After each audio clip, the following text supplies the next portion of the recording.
जी बिस्मिल्लाहिर्रहमानिर्रहीम। मैं हूँ फैसल अंसारी, खुश आमदीद कहता हूँ एफएस इंटरव्यूज़ पर। नाज़रीन व सामीन, आप सब कैसे खैरियत से हैं? आज मेरे साथ मौजूद हैं ईरान की कशीदगी के हवाले से अमेरिका और इज़राइल जिस तरीके से जुल्म, जबर और फस्तायत का जो निज़ाम बनाया हुआ है पूरी दुनिया के अंदर, इसके हवाले से आज ख़ुसूसन हमने टाइम लिया है जनाब मोहतरम एडवोकेट अमार आमिर। जी अस्सलाम वालेकुम सर। वालेकुम अस्सलाम। कैसे हैं सर? खैरियत से आप? जी खैरियत सर से। बहुत शुक्रिया कि आपने अपना कीमती वक्त दिया सर। सर आप लोगों का शुक्रिया और आपके चैनल का कि आप ऐसे टॉपिक्स पे बात करते हैं जिस पे बात करनी चाहिए और दुनिया को इस पे बात सुनने की ज़रूरत है। अच्छा सर, ये ना मेरे कुछ सवालात हैं, वो इस तरीके से तैयार किए गए हैं कि जो मुकम्मल जो इस दुनिया के अंदर हो रहा है ना, जो अमेरिका और इज़राइल और उसके जो इत्तेहादी हैं वो उनकी सपोर्ट कर रहे हैं, और जिस तरीके से फ़लस्तीन, गज़ा, ईरान, लुबनान जिस तरीके से इनके ऊपर बमबारी कर रहे हैं, तो इसके हवाले से जैसा कि आज का हमने टॉपिक ज्वाइन किया है, तो उमर साहब आप बताइएगा कि ईरान की इस हिम्मत को आप दीवानगी का नाम देंगे या ईमानी गैरत का? मैं इसको रस्म हुसैनी का नाम दूंगा। ठीक है। लाखों करोड़ों अरबों के लश्कर के आगे चंद का डट जाना, रब्बे बारी ताला पे तवक्कल करना, ये करबला के मैदान की याद दिलाता है। बिल्कुल ऐसा ही है। और याद दिलाता है उन लोगों की जो सर कटा के भी यही बात कहते रहे कि खुदा तू हमसे राज़ी हो जा, रब्बे बारी ताला तू हमसे राज़ी हो जा। जब बात दीन की आए तो लाखों का, करोड़ों का, अरबों का लश्कर नहीं देखा जाता, देखा ये जाता है कि इस्लाम ज़िंदा रहे। हमारा क्या है? क्या बात है। ज़िंदगी और मौत आने जाने वाली चीज़ है। अगर ज़िंदगी इस्लाम के काम आ जाए तो इससे बड़ी कोई और बात नहीं हो सकती। बहुत अच्छी बात सर आपने की। आप मज़ीद बताएं कि अमेरिका और इज़राइल इसका जो रोब है, दबदबा है, जिस तरीके से कहते हैं कि हम सुपर पावर हैं, और इनके सर आप काम देखिएगा कि इनके काम कैसे हैं, तो इनके हवाले से अभी भी इनका जो दबदबा है वो अभी कायम है पूरी दुनिया के अंदर। इसके हवाले से क्या मौक़िफ़ है आपका? मैं अल्लामा इकबाल रहमतुल्लाह अलैह, इकबाल लाहौरी, ईरान और ईरान के लोगों की ज़ुबान में, ईरान में अल्लामा इकबाल को इकबाल लाहौरी कहा जाता है। ठीक है। तो एक शेर पेश करना चाहूँगा। यूनानो मिस्रो रोमा, यूनानो मिस्रो रोमा मिट गए जहाँ से, अब तक मगर है बाकी नामो निशा हमारा। कुछ बात तो है कि मिटती नहीं हस्ती हमारी, सदियों रहा है दुश्मन दौरे ज़मा हमारा। तो ईरान 40 साल से इस जंग की तैयारी कर रहा है, इस लड़ाई की तैयारी कर रहा है। सर 40 साल से? 40 साल से ईरान को पता था ठीक है कि इसराइल अब ग्रेटर इसराइल की तरफ आएगा ही आएगा। ठीक है। ईरान की तैयारी पूरी थी। अब जंग के बाद ना अमेरिका वो वाला अमेरिका रहा, ना ईरान वो वाला ईरान रहा। ईरान ने साबित किया कि कोई सुपर पावर नहीं, सुपर पावर सिर्फ रब्बे बारी ताला की ज़ात है। ठीक है। अच्छा सर बताइएगा कि जिस तरीके से ईरान ने दिफा किया है और जिस तरीके से मैदान के अंदर बताया कि हम हुसैनी हैं, तो क्या आपका आइडिया, सोच है कि वो दिफाई निज़ाम उनका कैसे बेहतर हो गया, कैसे कंट्रोल किया उसके ऊपर उन लोगों ने?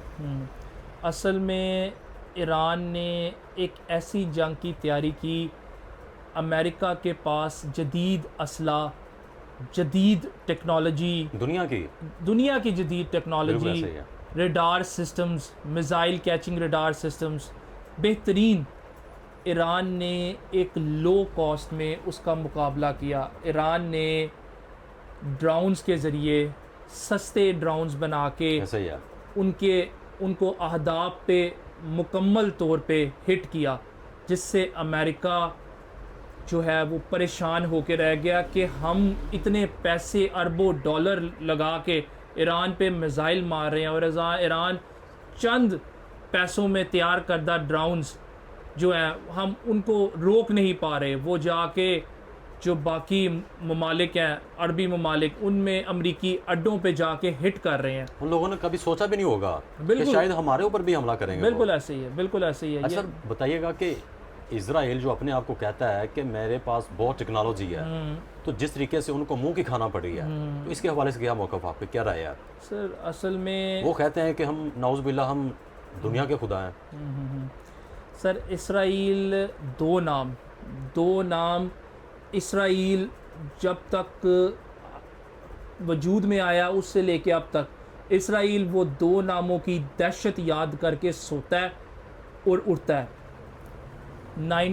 26 अप्रैल ठीक है, 26 अप्रैल 1967, 26 अप्रैल 1967 और 1974, ठीक है, ये 2 साल ऐसे थे कि इसराइल के लातदाद जहाज़ तबाह हुए और ये तबाह किए पाकिस्तान एयरफोर्स के पायलट्स ने। पाकिस्तान एयरफोर्स दुनिया की बेहतरीन फ़ोर्स है। इराक़ और उर्दन के साथ मिलके और शाम के साथ मिलके, इसमें 2 नाम, एक सत्तार आलम अलवी साहब, सत्तार अलवी साहब और सैफुल्ला आज़म साहब, ये 2 नाम ऐसे थे जिन्होंने मुतअद्दिद इसराइली जहाज़ निस्तो नाबूद किए और एक बार नहीं बार बार। और सैफुल्ला आज़म साहब ने इससे पहले भी 1967 में इसराइली जहाज़ तबाह करने से पहले 1965 में जो जंग हुई हिंदुस्तान के साथ, उसमें हिंदुस्तान के भी काफ़ी जहाज़ तबाह किए। तो ये 2 नाम आप इन पे सर्च करें, इन्हें पढ़ें और लिखें, ये आपके हीरो हैं। ये वो लोग हैं जो इसराइल का गरूर हाक में मिला चुके हैं और ये पाकिस्तान एयरफोर्स से ताल्लुक़ रखते थे। इन्होंने शाम, उर्दन और इराक़ के साथ मिलके इसराइल के कई जहाज़ निस्तो नाबूद किए। मतलब पाकिस्तान पहले ही ये गरूर हाक में मिला चुका है, धूल चटाई उनको। हाँ जी। अच्छा सर, आप बताएं कि माशाल्लाह कितना एक्सपीरियंस आपके पास है, कितना नॉलेज आपके पास है, हिस्ट्री को आप बखूबी तरीके से एक्सप्लेन करके आप बता रहे हैं पॉइंट ऑफ जो ईयर्स के हिसाब से। अच्छा सर बताइएगा कि इंटरनेशनल लेवल पूरी दुनिया जानती है कि ये रियासत इस तरीके से लोगों का खून चूस रही है, खून पी रही है, जैसे गज़ा देख लें, फिर उसके अलावा ये हाल ही के अंदर ईरान के साथ। तो आप देखें कि ये सिर्फ जो इंटरनेशनल लेवल पर जो कवानीन होते हैं, सिर्फ ये अमीर लोग और सुपर पावर की जो चौकट है, सिर्फ उसकी लोंडी बन कर रह चुका है। असल में अक़वाम मुत्तहिदा क्या कर रहा है sir? International court of justice ये नीदरलैंड में सिचुएटेड है। ठीक है, ये स्टेट्स के बीच में डिस्प्यूट सेटल करता है। अगर कोई इंडिया पाकिस्तान के बीच में या किसी स्टेट के बीच में कोई डिस्प्यूट है तो ये बीच में सालसी का किरदार अदा करके उसको सेटल डाउन करता है और उस पर फैसला देता है। दिसंबर 2023 में श्रीलंका, दिसंबर 2023 में साउथ अफ्रीका गज़ा की सिचुएशन पे, जो गज़ा में जेनोसाइड हो रहा है, वो केस लेके आईसीजी में गया, इंटरनेशनल कोर्ट ऑफ जस्टिस में गया। ठीक है, जो जिसका टाइटल था south Africa versus Israel, south Africa versus Israel. ये इंटरनेशनल कोर्ट ऑफ जस्टिस में काफ़ी देर चलता गया, इस पे इसराइल को रोका भी गया लेकिन इसराइल नहीं रुका। फिर यूएन का एक और ऑर्गन है आईसीसी, इंटरनेशनल क्रिमिनल कोर्ट्स, ये जो दुनिया में वार क्राइम्स और जेनोसाइड्स होते हैं ये देखती है। इसने 2024 में बेंजामिन नेतन्याहू का अरेस्ट वारंट इशू किया। बेंजामिन नेतन्याहू का अरेस्ट वारंट इशू किया, जो इसने पैलेस्टाइन में लोगों का हाल किया था उस टाइम, वो उसकी बेस पे इसका अरेस्ट वारंट, अभी भी वो वारंट जो है वो इंटैक्ट है। लेकिन कोई मुल्क इतनी हिम्मत नहीं कर रहा कि इसको पकड़े, इसको पकड़ के आईसीजी के सामने प्रेजेंट करे। अभी तो सर वो जिंदा है ही नहीं है। क्या देखें, ये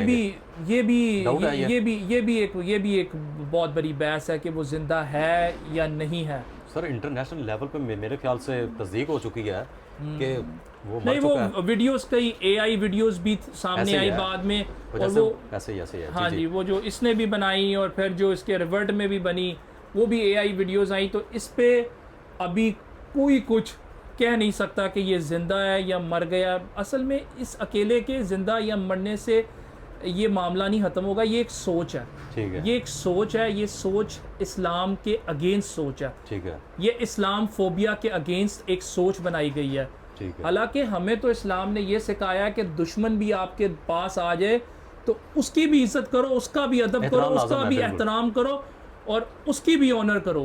बिल्कुल ऐसा ही है। इस्लाम आने से पहले तो लोग अपनी बेटियों को जिंदा जला देते थे। बिल्कुल ऐसा ही है। ये से कबल ऐसा इस्लाम ही था। आया तो दुनिया को पता लगा इंसानियत अगर किसी ने, किसी मज़हब ने दिखाई है तो वो इस्लाम ने दिखाई बिल्कुल है। ऐसा ही है। ये इस्लाम के अगेंस्ट एक ग्रेटर इसराइल को बनाने की ये जो सोच है, ये सोच असल में मुजरिम है। हमारे भाई सारे जो मज़हब हैं पूरी दुनिया के अंदर वो सब हमारे लिए काबिल एहतराम हैं।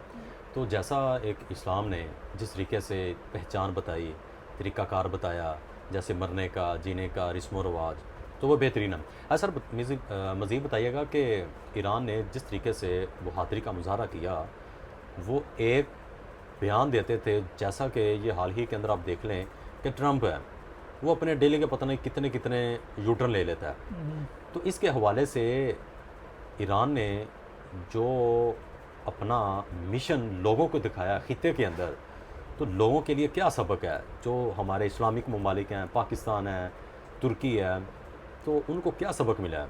सबक ये मिला है कि ईरान ने, तो वो मायूस नहीं होते कि ये ईरान क्या चीज़ है, मुआशरत उनकी तबाह हुई पड़ी है। सबक ये मिला है कि ईरान ने लोगों को मैदान करबला याद करा दिया। बिल्कुल ऐसा ही है। जिस तरह मौला हुसैन रज़ियल्लाहु अन्हु डट गए थे और कई मुसलमान जो वहाँ पे थे उन्होंने मौला हुसैन का साथ नहीं दिया और फिर बाद में उनका भी क्या अंजाम हुआ। तो ये वही करबला का मैदान ईरान ने लगा के लोगों को बताया है कि हम दीन के लिए, मतलब हुसैनी जिंदा है। हम इस्लाम के लिए डटे हैं, हम वहीं पे खड़े हैं, हम लाखों का करोड़ों का लश्कर नहीं देख रहे, हम सर कटा रहे हैं। और जो मुसलमान तमाशाई बन के यूरोप और अमेरिका और इसराइल के साथ खड़े हैं, वो अपने आप को मुसलमान नहीं कह सकते।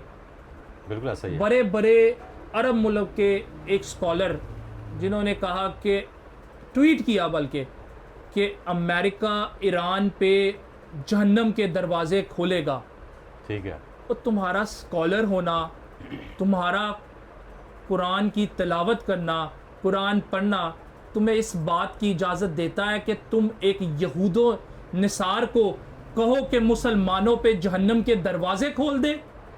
बिल्कुल सही, राइट है। अगर हम मुसलमानों को गलबा तब मिलेगा जब कहीं भी दुनिया में मुसलमानों के एक किसी बंदे के सर का बाल भी बाका हो तो मुसलमान अपनी तोपों का रुख इसराइल की तरफ कर दें।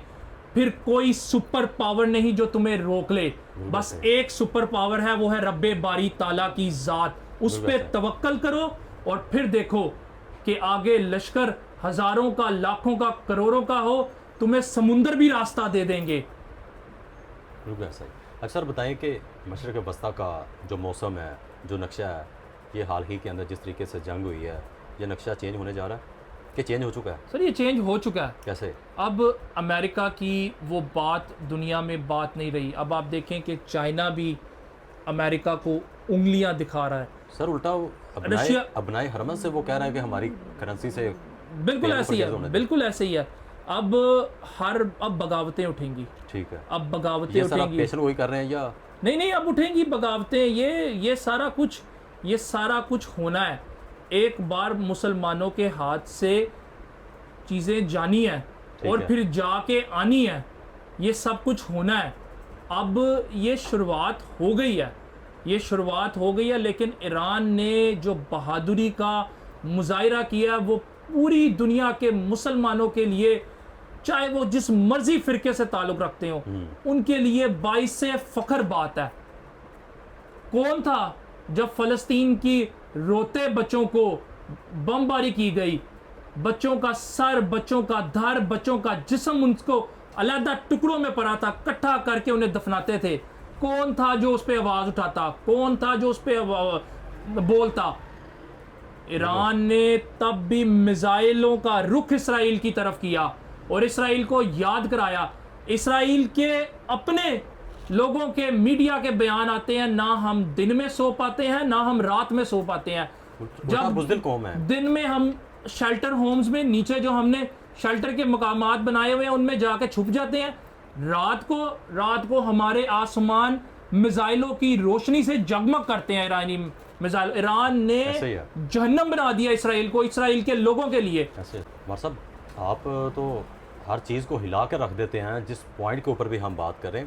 और आप बताइएगा कि हक और सच के ऊपर आप बात करते हैं।